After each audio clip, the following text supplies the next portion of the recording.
అయ్యో ఛార్జ్ అయిపోయిందా, ఇప్పుడు ఎట్లా టైం పాస్ చేసేది? సార్ ఛార్జ్ పెట్టేసి వస్తా. ఇప్పుడు ఆ ఫోన్లోనే కాదు, ఆ ఫోన్ బట్టి ఇంకొక ప్రపంచం ఉంది తెలుసా?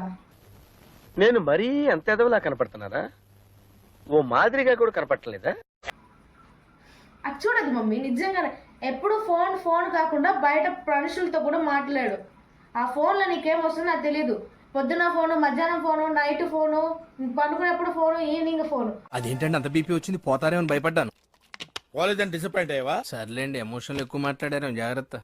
రియాక్షన్ చూడాలి. నాలాగా మోటివేటివ్ బుక్స్ చదువు. నేను చదువుతున్నాను కదా, అట్లా మోటివేటివ్ బుక్స్ చదువు.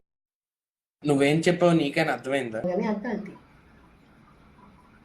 మీ ఫోన్ ఎక్కడైనా చార్జ్ చేస్తా. నువ్వు కొట్టావా? ఏ డౌటా? కన్ఫర్మ్, నేను వస్తాను బాబు. పనికి మాల్దానా?